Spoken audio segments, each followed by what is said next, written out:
Welcome to the IGC Gate Podcast. I'm Zayd Haji, author, research student, management consultant, and counselor. Let me ask you one question. If schools are supposed to prepare us for life, why do so many of us leave school completely unprepared for the basic rules of money?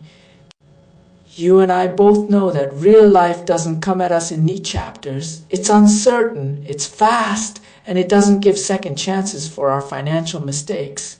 Today, I'm challenging not just the status quo in education, but every assumption about who gets to understand the game of money. I want you to think deeply with me, question what you've always accepted, and see why financial literacy should be as essential as learning to read or write. Because whether we like it or not, money touches everything we do, and staying silent about financial education has real consequences. This isn't just another lecture. It's you and me facing the ground realities together and discovering why financial literacy in schools is the foundation that lifts up young people and our society. Let me ask you a simple question. If schools are supposed to prepare us for life, then why do so many of us leave school completely unprepared for the basic rules of money? Think about it. We spend over a decade studying equations, historical dates, even dissecting frogs in biology. But most students graduate without knowing how to save, how to invest, how to read a bank statement, or even how credit really works. And then we wonder why so many young people fall into debt traps, make impulsive financial decisions, or spend years compounding bad money habits. Today, I want to challenge you. I want you to think about why financial literacy is treated as optional in our schools, when in reality it should be as essential as learning to read or write. Because whether we like it or not, money touches everything we do. The silence around financial education is not an accident. It reflects a deeper assumption that we'll figure it out on our own. But in the real world, not knowing the rules of money is not something you just figure out safely. It's something you pay for heavily with interest. And if you're listening to me right now, maybe a small part of you already knows this. Maybe you felt that uneasiness when you looked at your first paycheck and realized half of it went to taxes and deductions you didn't understand.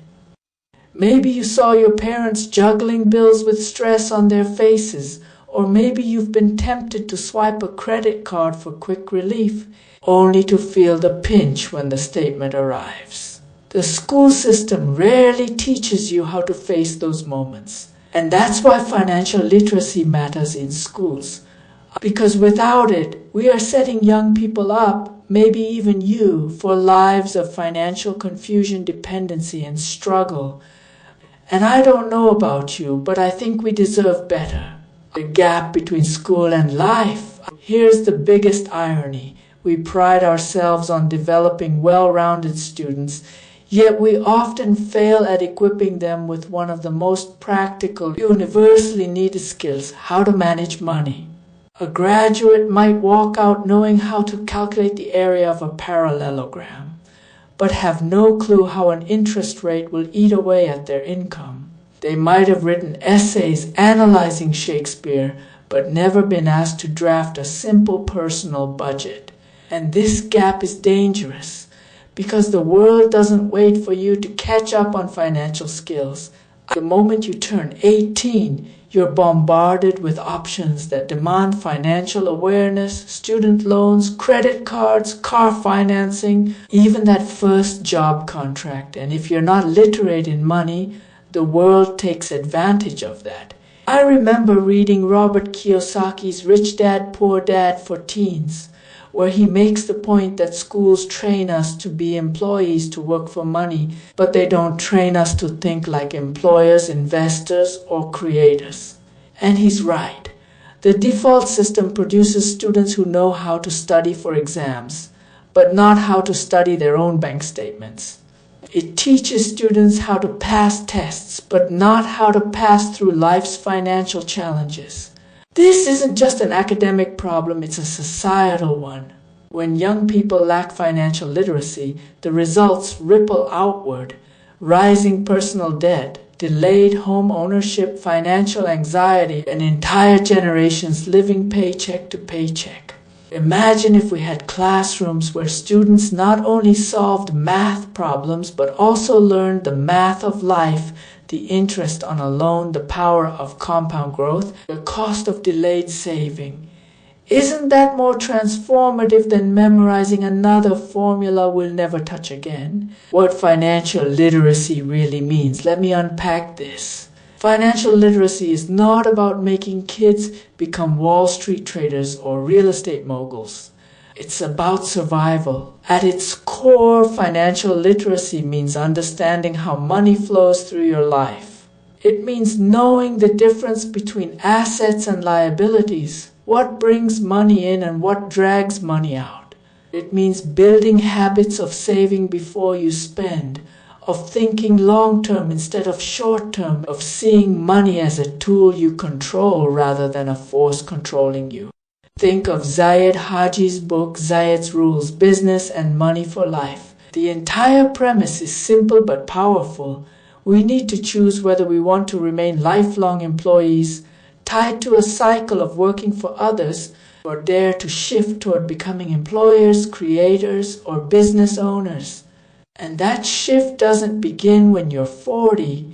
It begins when you're young, when you're still forming your beliefs about money. But here's the catch. Most young people today don't even recognize that they're slipping to the role of passive financial players.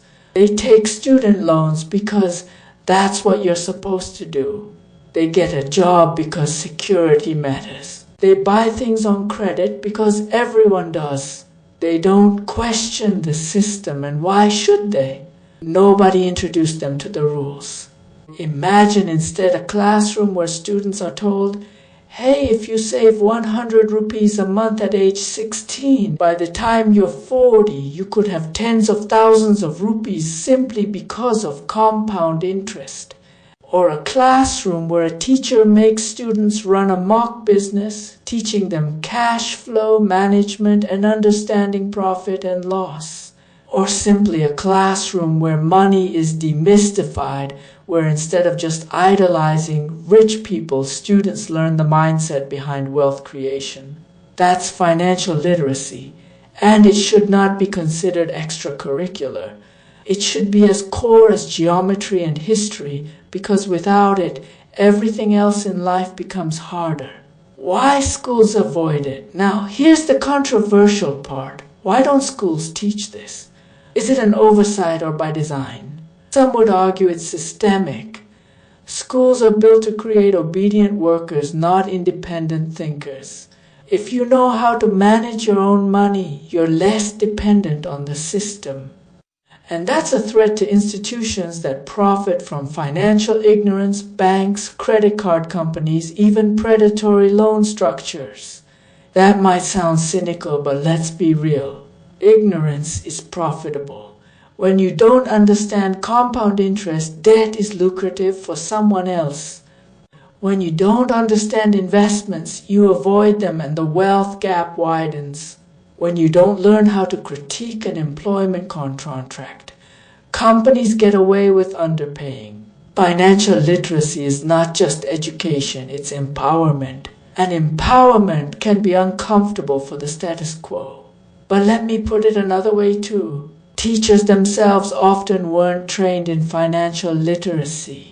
How many of your school teachers do you think had side businesses, investments, or financially independent lifestyles? Most of them were employees, good at passing along academic knowledge, but without practical financial freedom themselves. So the problem isn't only institutional, it's cyclical. If teachers don't know this stuff, how can they pass it on? This is where books like Kiyosaki's and Zayd's become powerful stepping stones.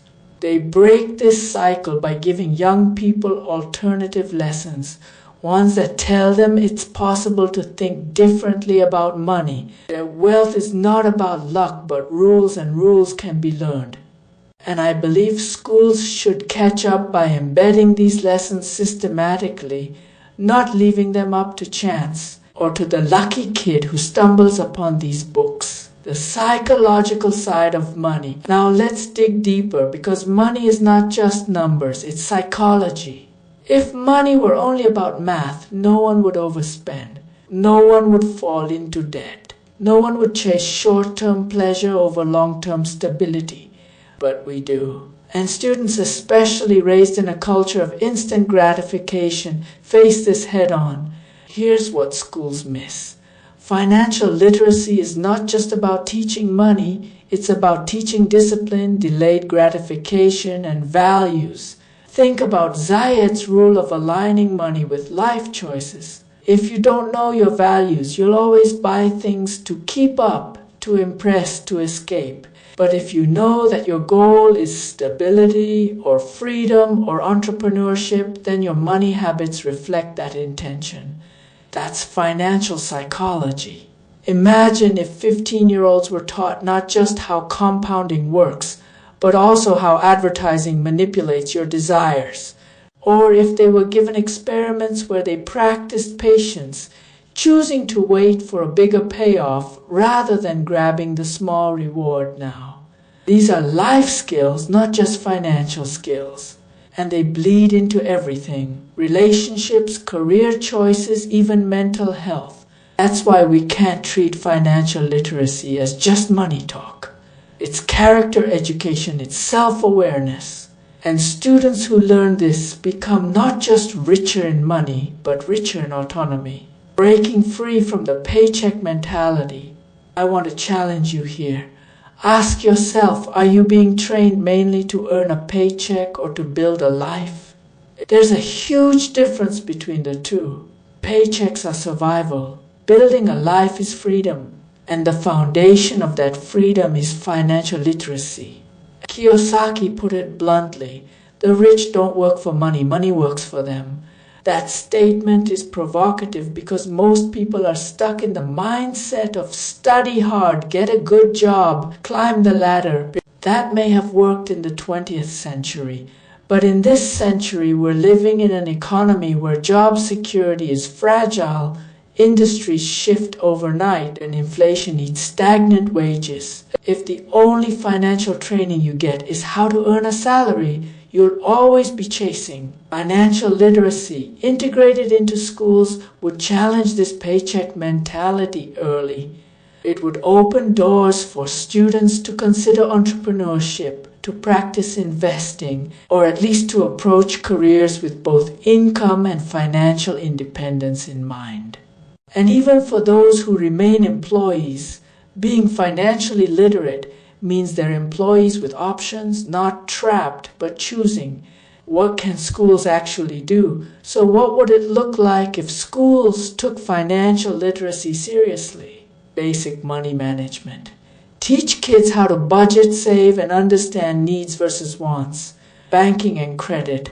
Explain interest rates, credit scores, and debt traps before teenagers apply for their first credit cards. Investing simplified. Teach the basics of stocks, bonds, mutual funds, and the power of compounding. Entrepreneurial exposure. Let students run small simulated businesses or projects so they learn about profit, loss, marketing, and customer value. Psychology of spending. Discuss advertising tactics, peer pressure, and emotional spending. Life simulation projects. Instead of exams, give them mock life budgets, paychecks, bills, taxes to manage in real time. This isn't utopian. Some schools have tried small versions of this. The problem is it's not widespread enough, and until it becomes mainstream, young people will keep being pushed out of school into a financial world for which they are utterly untrained. Why this matters for society? Let's zoom out. Why does this matter beyond personal success? Because a financially illiterate generation is a fragile one. When young people don't know how to manage money, debt increases, inequality grows, governments struggle with social support costs, and entire economies weaken. On the flip side, a financially literate generation is resilient. They create businesses, they save and invest, they build stronger families and communities. They don't fall easily for financial scams or get trapped in poverty cycles. They become citizens who question systems and negotiate better deals for themselves and for society. This is about more than money. It's about power. And right now, too many young people are giving theirs away by default. The challenge to you. So here's my question for you. Do you want to be the kind of person who drifts along, letting the system train you into financial dependency? Or do you want to be the kind of person who takes control, who learns the rules, and who bends them in your favor? Because financial literacy begins before systems change. Yes, schools should transform, but you don't have to wait. You don't have to wait for someone else to include this in your curriculum. You can start with books, conversations, experiments with your own money. You can challenge the paycheck mentality now. And let's be real, most people won't. Most people will keep waiting for schools or society to fix it. But those who take this seriously right now, even as teenagers or young adults, will be miles ahead by the time their peers start waking up. That's why this matters. That's why financial literacy in schools isn't some luxury subject. It's survival insurance, it's empowerment, it's freedom training. And the sooner we treat it that way, the stronger both our young people and our society will become. You and I know just how chaotic and uncertain today's financial world can feel. And it's in this reality that Islamic guidance becomes not just comforting, but absolutely necessary. Islam does not shy away from teaching you and me about money. It actually places the rules for how we earn, spend, plan, and protect our finances firmly within the divine revelation. Let's start here. In the Quran, Allah makes it clear that wealth is a trust from Him, not a right. Not a personal trophy, but a responsibility with moral weight. Indeed, Allah does not change the condition of a people until they change what is in themselves. Quran chapter 13 verse 11. This is a call for you and me to become proactive, not passive about our financial affairs, to seek knowledge, set goals, and challenge ourselves to do better, not just for our own benefit, but for our families and society. Islam's view of budgeting and financial planning is rigorous and wise. Remember the lesson from Surah Yusuf, peace be upon him, advised the Pharaoh to store surplus grain during prosperous years, securing the country's future during the years of famine. Quran chapter 12 verses 47 to 49. This is divine endorsement for saving, planning ahead, and not consuming blindly, all teaching us to be disciplined, responsible, and strategic with our resources, rejecting both extravagance and miserliness. But Islam's guidance doesn't stop at principles.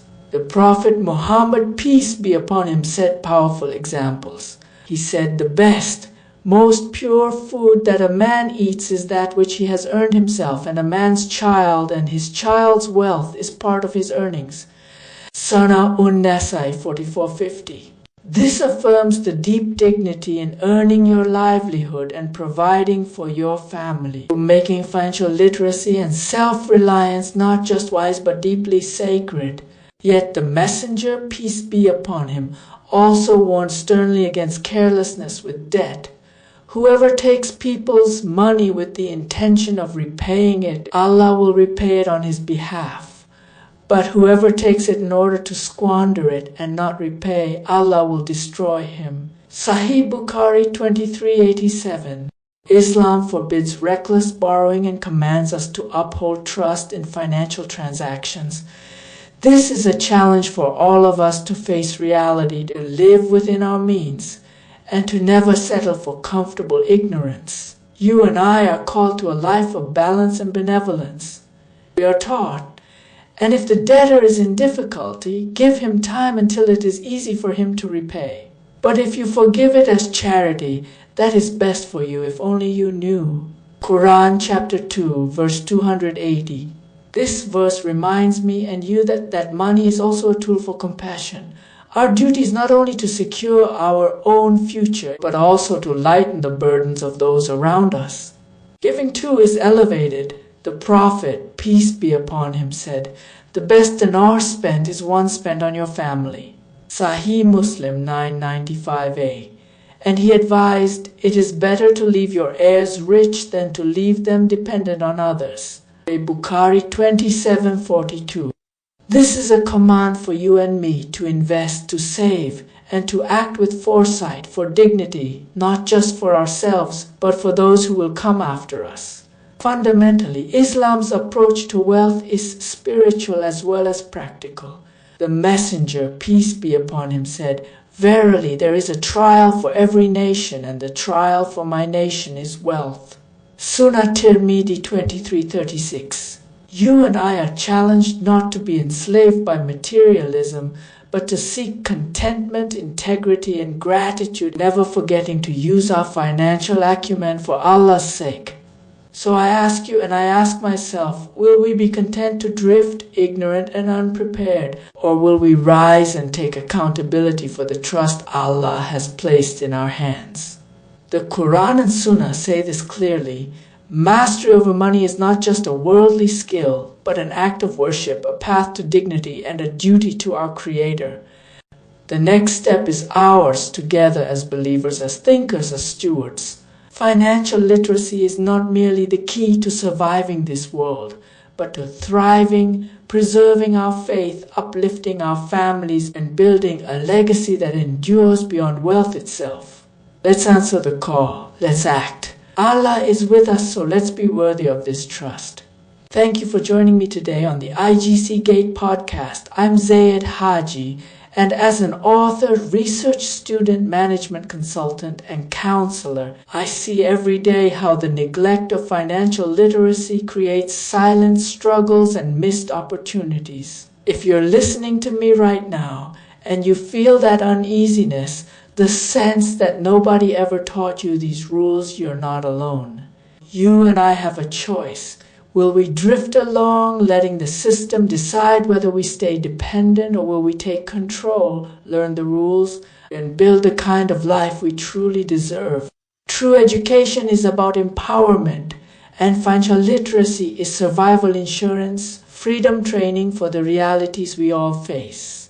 So let's not wait. Let's challenge ourselves, support each other, and push for change in our lives and in our schools.